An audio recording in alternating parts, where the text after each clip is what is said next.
For me, no. Yeah, one won't do it, two is not enough. For me, no. Might wanna sit down, shorty. One won't do, two is not enough. For me, no. One won't do it, two is not enough. For me, no. One won't. Now let's take it from Tiffany. How this thing went from Jacob to Tiffany's. Could've kept it real with this real nigga, or kept your mouth closed, maybe we could deal with you. She gets two freaks, the wife and the boss. Had all three of them liking it raw. Them put on weight from fighting them all. In the mall, you see it and like it, it's yours. That's a nice fit, you ain't got a price shit. I pays for it like the mics and the sauce. We pack big bags out of Saks Fifth Ave. Mr. Put 'em in the back with a fifth act.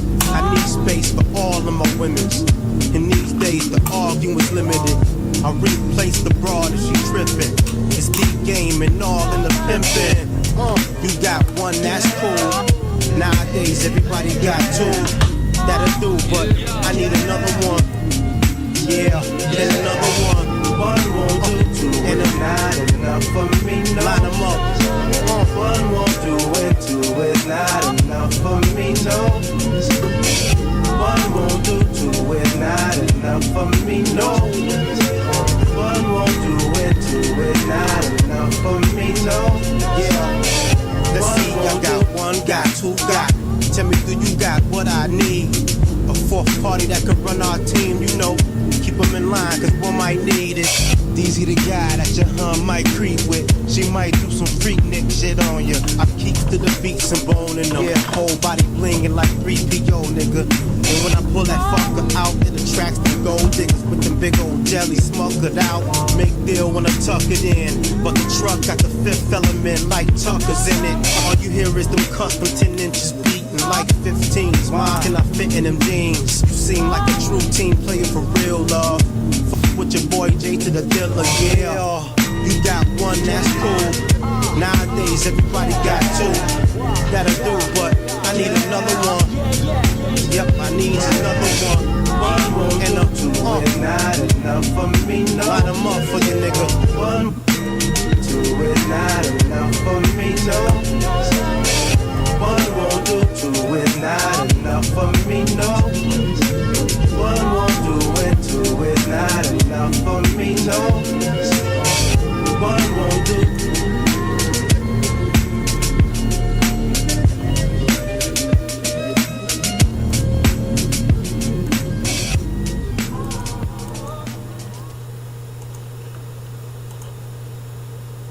Back down like SmackDown, it's your boy. Like I was saying, man, it's Stephon Marbury. Is he a Hall of Famer? Is he one of the dudes that when you talk about basketball, you are forced to talk about? That's the question I have for everybody. Like, hey, what's going on? You know, the dude got the numbers. He has the impact. He has the accolades.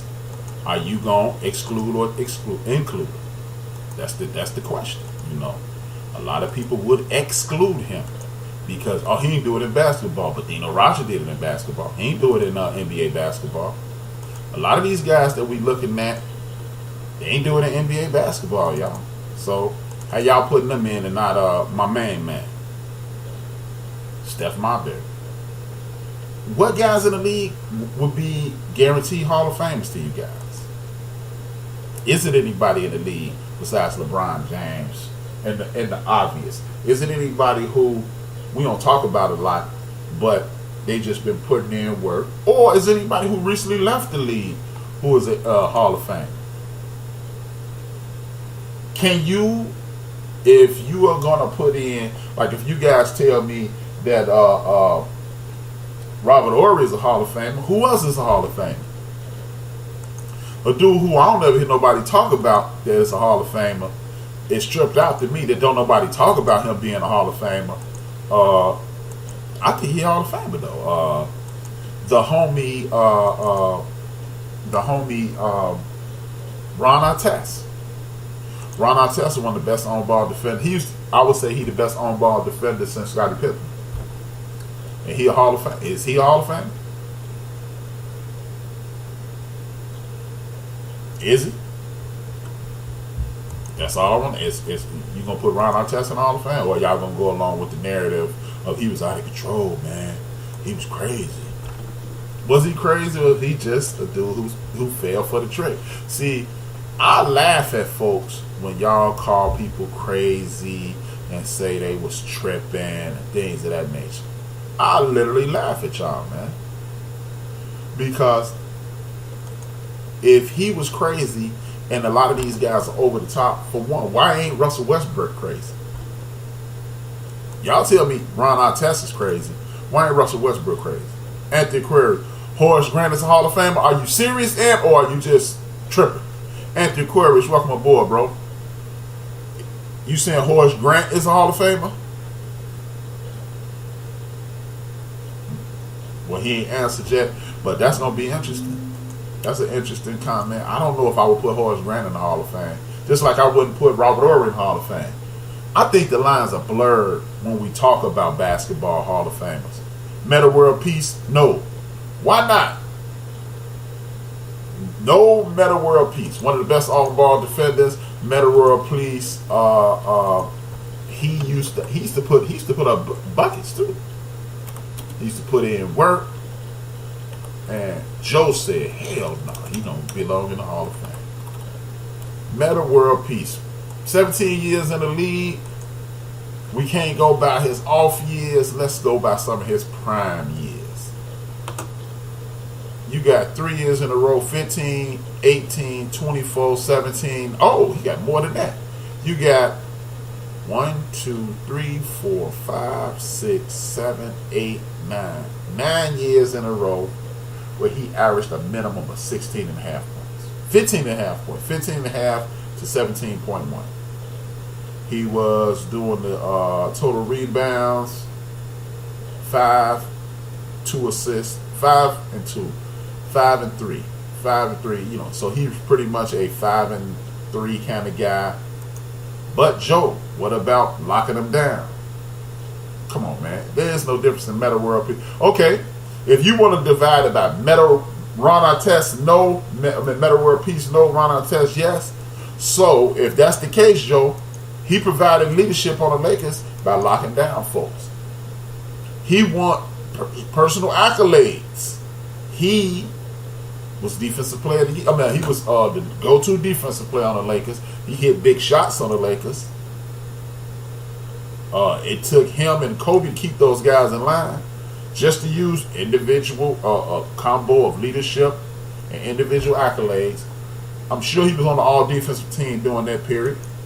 Let's look at it. All-defensive team. I'm looking it up now, Joe. 4 times on the all-defensive team. NBA champion. Leadership. Him and Kobe were the 2 leaders on the Lakers. 2004 All-Star game. All-League. 6-time All-League. 2009 All-Defensive Player. Ain't that one of the years they won? 2006 All-Defensive Player first team. 2009, didn't they win the championship that year, Joe? I'm almost sure they did.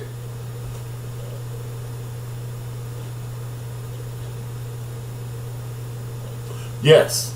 Chris Webber's having a hard time because Ant said he won't get in until 2020, between 21 and 22. Webber's having a hard time getting in. The thing with Chris Webber is a joke. As I said Wednesday, Chris Webber, every time Chris Webber walks in your building, you walk into the playoffs with the greatest of ease. So, hey, I need Joe to give me some counterpoints. Joe said, Ron Artest, yes. Meta World Peace, no. He got better throughout his career, though, Joe. What's up with that? Talk to me, brother. Talk to me. But Meta World Peace didn't slow down, man. He didn't slow down. Let me see, what years was he with the Lakers? 4 seasons with the Lakers. Let me see. I know last time he made all defensive was 2009. He was a Laker. He was Meta World Peace. Talk to me, Joe. No, I'm bullshitting. Just trying to be funny. Oh, okay. Yeah, man. I think Ron Artest is Hall of Fame. I mean, I'm just look. If we are going to, if you're gonna go with Joe's description, and I like Joe's better than even the one I came up with, so we're gonna go with Joe's. I think Ron Artest, Meta World Peace, Julio Iglesias, or whatever the hell we want to call him, he is a basketball Hall of Famer. He put St. John's back on the map. He came to the Bulls, even though he was crossing the street, going to the liquor store, getting them a fifth every once in a while. He was still killing the game with the Bulls. They couldn't take him. He has some issues, some social issues. I'm not going to call them mental issues. I think these are social. I think he should eventually get in off the strength. He applied for at Best Buy as rookie year with the Bulls. Circuit City, you're an idiot. But but yeah, since you're talking, Aunt Kim, I know you in here. Who's not in the Hall of Fame that should be in? And does anybody believe Robert Horry should be in the Hall of Fame? Because if Robert Horry's in the Hall of Fame, I really want somebody to answer. If Robert Horry is in the Hall of Fame, I want somebody to tell me why this dude ain't. If y'all say yes, I really want y'all to tell me why this dude is not in the Hall of Fame. Because if Robert Horry's in the Hall of Fame, a bunch of people need to be in the Hall of Fame. But I really want to know, does Robert Horry belong in the Hall of Fame? And I'm gonna go ahead and say it first.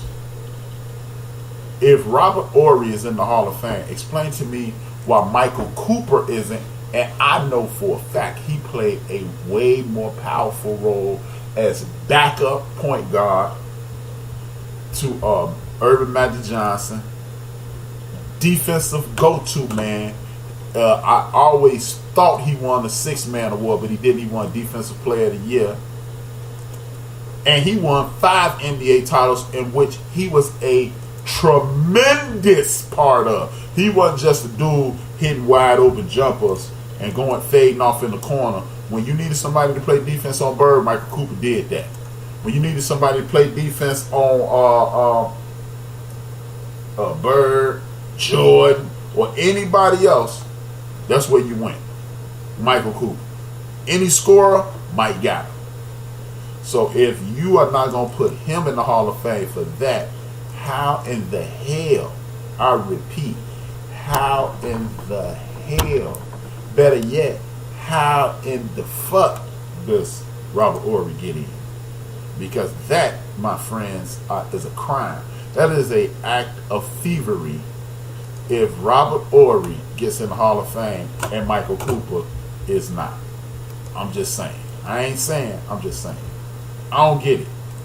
We hear about Robert Horry. Oh man, he hit those big shots. Michael Cooper hit big shots, shut down big time scores. He defended the best player on your team. He played backup point guard to Urban Magic Johnson. And y'all don't want me to put this man in, and y'all don't want to put this man in the Hall of Fame? The man had a play named after him. I know that don't mean anything, but that's just dope. Let's just show you how dope he was. It was an alley-oop called the Cooper Loop. Yes, the Cooper Loop. When he inbounded the ball, he floated the baseline, went up and caught it, bam, slammed in your face.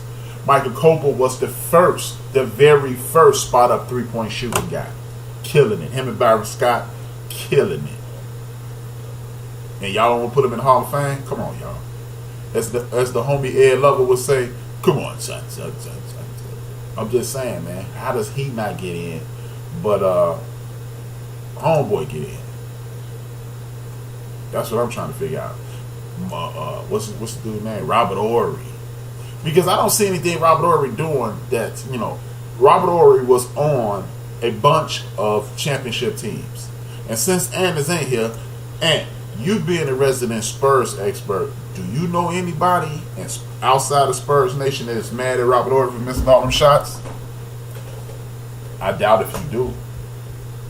So if you don't know anybody, then how were those clutch shots? When were you going to be upset not being a Spurs fan when Robert Horry didn't do what he was supposed to do? That's all I'm trying to figure out, man. Because if that's the case, then Robert Horry was not clutch. He hit some big shots. I don't hear nobody hollering, John Paxson was clutch. Steve Kerr was clutch. Because did no damn body expect them to hit and miss, or they were not a factor. Like one of them chicks say on Basketball Grannies,